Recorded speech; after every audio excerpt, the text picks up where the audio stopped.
He submitted a field patch request. Commander Voss said it the way you'd read a maintenance log entry that had somehow ended up in the wrong file for the drift protocol. A pause. During a live incursion, no one in the observation room spoke. The Vareth Drift incursion response exercise had been running for 19 years under the Coalition Frontier Command's Joint Training Framework. It was not a simulation in the traditional sense. The environment was real. A decommissioned industrial extraction platform on Careth V's outer shelf, a moon with active methane venting, structural instability rated at Class Phi, and a surface temperature that dropped 40 degrees in under 6 minutes when the local star moved behind the gas giant it orbited. The megafauna had been cleared, but the terrain had not been modified. What remained was exactly what a frontier response unit would face in a genuine drift-class incursion: failing infrastructure, limited communications, a hostile atmospheric cycle, and a clock that was not waiting for anyone. The exercise ran on a points-based assessment model. Teams of 4 entered the platform with a standardized equipment loadout and 90 minutes to locate, stabilize, and extract 3 simulated personnel from designated deep interior zones. Points were awarded for extraction time, personnel condition on recovery, structural integrity of the platform sections they moved through, and minimal resource expenditure. Penalties accrued for equipment damage, protocol deviation, and what the assessment rubric called unnecessary variance, meaning anything a team did that fell outside the documented response procedures compiled over 19 years of accumulated exercise data. In 19 years, no team had scored above 94 points. The record was held by a 4-person unit from the Valkyrie Strike Corps, who had moved through the platform with a precision that the assessment team had described, in formal documentation, as mechanically optimal. They had deviated from standard protocol exactly 0 times. They had used 91% of their allocated resources. They had extracted all 3 simulated personnel with an average condition rating of 97.4. The record had stood for 6 years and was considered within Frontier Command training circles to be effectively unreachable without a structural change to the exercise parameters. The candidate's name was Aldric Maren. He was 31 years old. His service record listed him as a technical specialist 3rd grade, assigned to a logistics and maintenance rotation in the Coalition's outer systems resupply chain. He had spent the last 7 years fixing things. Power relay arrays on stations that hadn't seen a certified technician in 4 years. Atmospheric processors on colony platforms running software that predated the current command structure by a decade. Life support systems in environments where the next available parts were a 3-month transit away, and the people depending on those systems were not interested in waiting. His application to the Vareth Drift assessment had arrived through standard administrative channels and had been processed by an intake coordinator who, in her own words later, had assumed it was a data entry error that would resolve itself. It had not resolved itself. Commander Voss had reviewed his file the evening before the exercise. Technical specialist, logistics rotation. 7 years of maintenance work in the outer systems. Good record, in the narrow sense that nothing had failed catastrophically on his watch, which was, in the outer systems, a meaningful distinction. Nothing in the file suggested what was about to happen. The exercise began at 06 local time. The 4-person unit Aldric had been assigned to was, by any reasonable assessment, a standard configuration. 2 frontier response candidates from the Coalition's primary training cohort, a Valkyrie specialist on cross-training rotation, and Aldric, who had listed his prior exercise experience as none. Standard protocol allocated the first 8 minutes to an entry assessment, establish communications, run a structural integrity check on the entry point and the first 2 interior corridors, assign roles, confirm equipment loadout. Most teams spent between 10 and 14 minutes on this phase. The Valkyrie record team had completed it in 7 minutes and 40 seconds. Aldric's team completed it in 4 minutes and 12 seconds.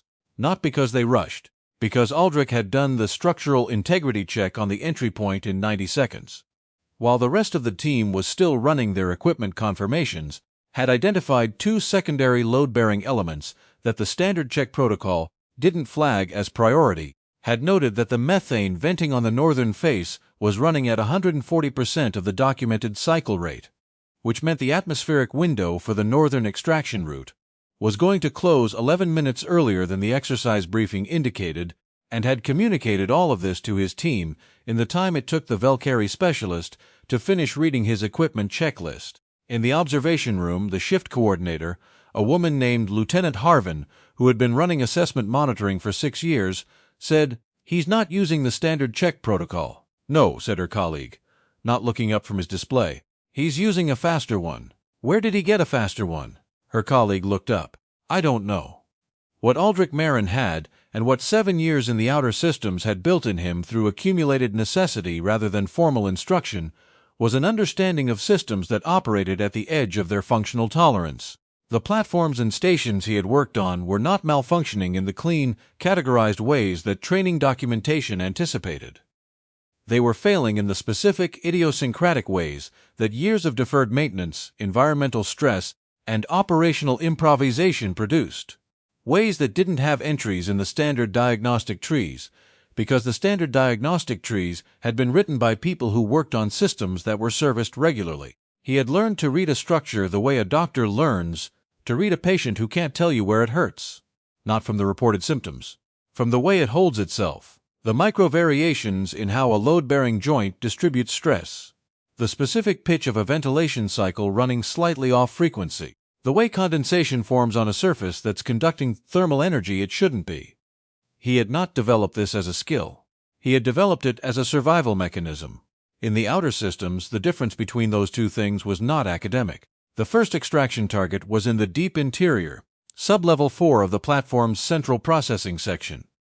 Standard approach used the main vertical access corridors, which were the widest, best-lit routes, and the ones the protocol documentation mapped in detail. Aldric looked at the main vertical access corridor for approximately 8 seconds. Then he looked at the structural diagram he had pulled from the platform's maintenance archive during the 4-minute entry assessment and said, "The main corridor has a compression fault in the 3rd-level junction. It's been load cycling since before this exercise started. If we bring 4 people through with full equipment in the next 40 minutes, we'll get through. If we're trying to come back with a simulated casualty on a stretcher frame, we may not." The Valkyrie specialist looked at him. "That corridor is rated for 12-person transit at full load." "It was rated for that when the rating was issued," Aldric said. He showed the specialist the maintenance archive data on his assessment tablet.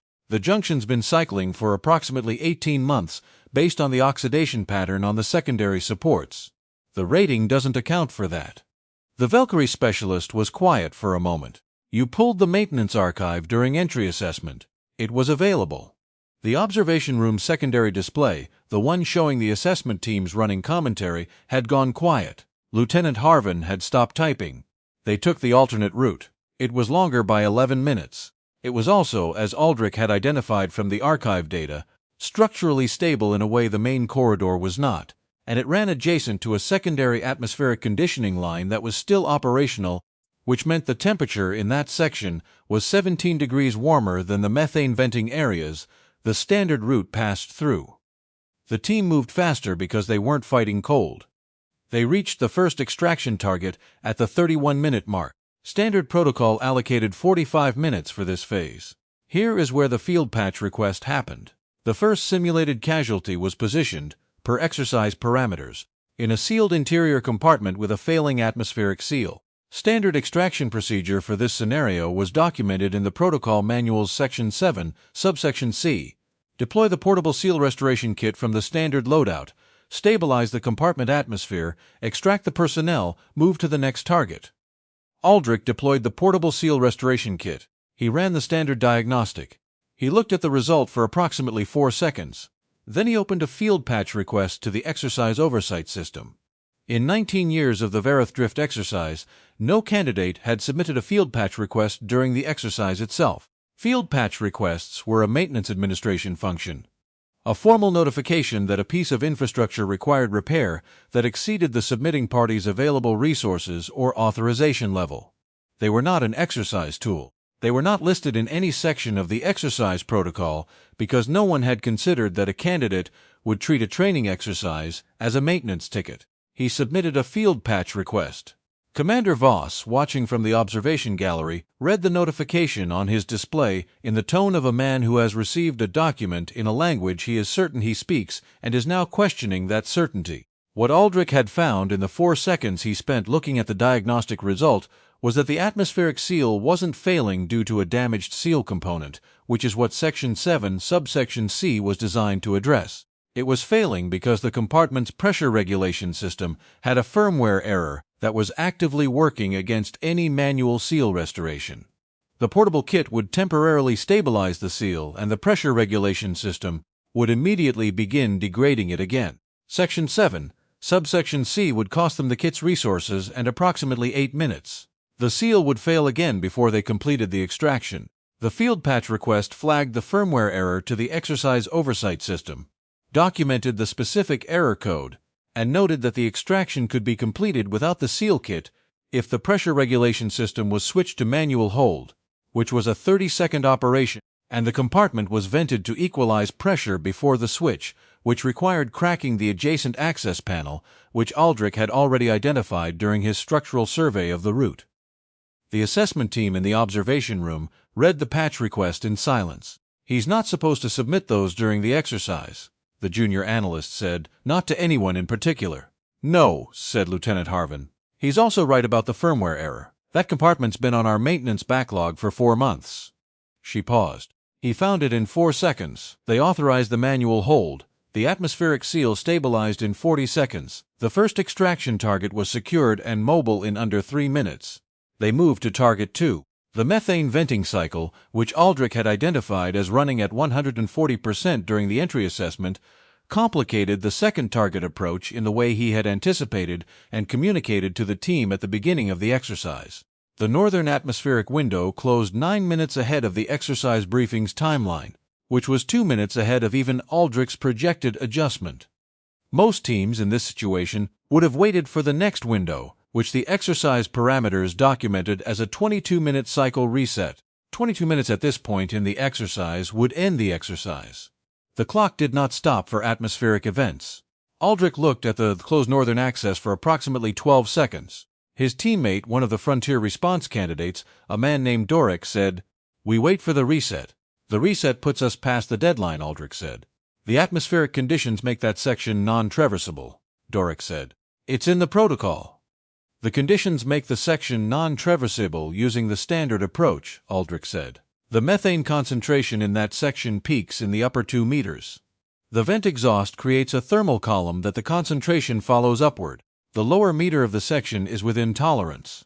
"A pause, we'd be crawling," Doric said. "For about 40 meters," Aldric said. "Then the vent pattern changes and we can stand." Doric looked at him for a moment with the expression of someone translating a statement from a language they understand individually, but have never heard assembled in that particular sequence. "How do you know what the vent pattern does after 40 meters? "The maintenance archive had the vent cycle mapped," Aldric said. "It was in the same file as the structural data." In the observation room, Lieutenant Harvin pulled up the maintenance archive file. She found the vent cycle mapping. It was not referenced in the exercise briefing. It was not referenced in the protocol documentation.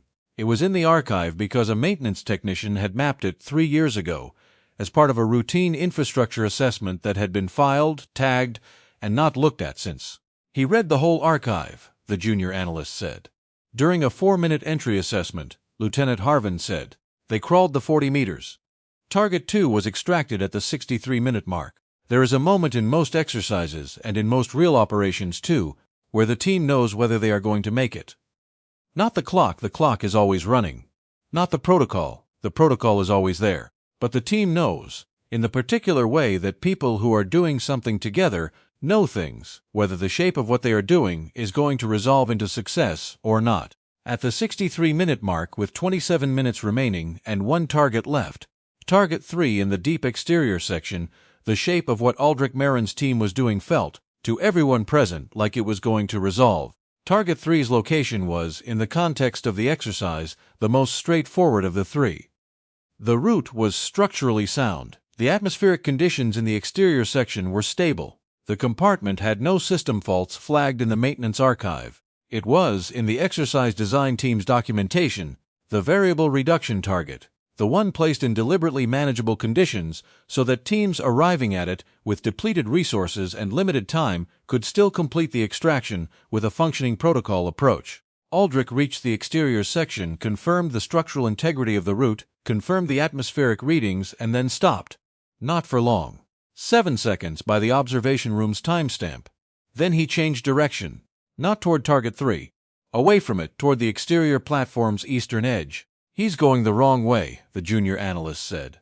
Commander Voss, who had been watching without speaking for 40 minutes, said, "No, he isn't. He said it the way you say something when you don't yet know why it's true but are sufficiently certain of the person in question to commit to it." What Aldric had seen, in the approach to Target 3's section, was a structural junction at the exterior platform's load-bearing eastern connection that was showing stress distribution patterns he recognized. Not from the exercise. From 7 years of watching similar junctions on similar platforms in similar conditions reach the specific stage of failure where they could hold for another hour or for another 3 minutes. And there was no way to know which without checking. He spent 4 minutes at the eastern junction. He did not have the equipment to repair it. It wasn't in the exercise loadout. Wasn't something a 4-person response team carried. What he did have was the exercise oversight system's field patch request function, which he used again, filing a structural integrity flag on the eastern junction with documentation precise enough that the maintenance team reviewing it afterward would know exactly which secondary support had to be addressed and in what order. Then he went back for Target 3. Target 3 was extracted at the 88-minute mark, 2 minutes before the exercise deadline. The team walked out of the platform entry point at minute 89, walking at the same pace they had walked in. Commander Voss met them at the extraction point. He was there himself because the assessment team's running score display had stopped functioning correctly, not due to a technical error, but because the scoring algorithm, which had been calibrated over 19 years and had never processed an input set like the one it was currently receiving, was producing outputs that the assessment team was not confident in and had escalated for manual review. Aldric Maren was covered in platform dust and something that the atmospheric conditions of the eastern section left on every surface. A thin crystalline residue from the methane cycling that caught the light at certain angles. There was a bruise developing along his left forearm from the 40-meter crawl through the low concentration zone. He was carrying his equipment loadout at exactly the same resource level he had started with, -1 portable seal kit cartridge and 14 minutes of communications battery. Commander Voss looked at him for a long moment. 2 field patch requests, he said. The firmware error was going to be a problem for the next team through, Aldric said, and the eastern junction needs to be addressed before the next exercise cycle. Voss looked at him with the particular expression of a man administering a 19-year-old program who is currently in the process of revising assumptions he did not know he had made. The exercise protocol doesn't include field patch requests as a tool. No, Aldric said. But the oversight system accepts them because it's a maintenance administration function. Yes. A pause. You used a maintenance administration function during a frontier response exercise. Aldric looked at him with the direct attention of someone answering a question they expected. The platform had a firmware error and a structural integrity risk. The maintenance administration function was the appropriate response to both of those things. I used the tools I had. Voss was quiet for a moment. You read the maintenance archive during entry assessment. It was available, Aldric said, again, in the same tone. In 4 minutes. I read fast. Commander Voss looked at him for a long time, then he looked at the assessment team's score display, which had been manually recalculated while the team was completing the final extraction. The score was 112 points. In 19 years, no team had broken 94. He looked back at Aldric. The protocol review board meets in 6 weeks. I'd like you there. For what purpose? The field patch request procedure, Voss said. We need that documented as a formal assessment tool. And the maintenance archive integration. The fact that it's available during entry assessment but not referenced in any briefing or protocol document is an infrastructure gap we've been carrying for 19 years without knowing it. He paused. You found it in 4 minutes.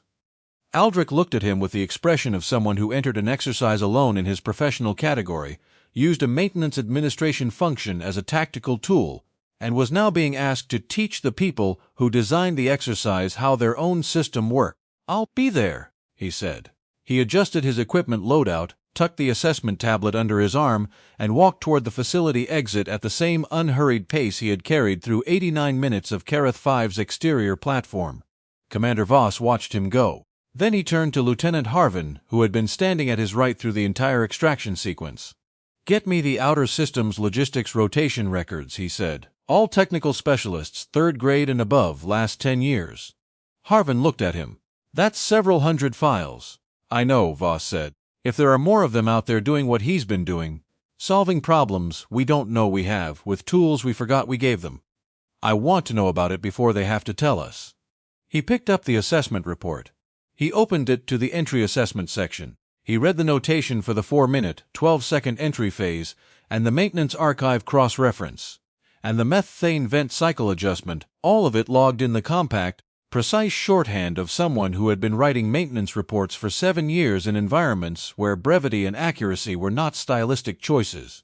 He read it twice. Then he contacted the Coalition Frontier Command Training Directorate to schedule the Protocol Review Board session, and because he was thorough, he also flagged the Eastern Junction Structural Report for immediate maintenance action, attaching Aldric's field patch documentation in full. The assessment report sat on the table, 89 minutes, 2 field patch requests, 19 years of records, and a score that the algorithm had needed a human to confirm because it had no prior data to compare it against.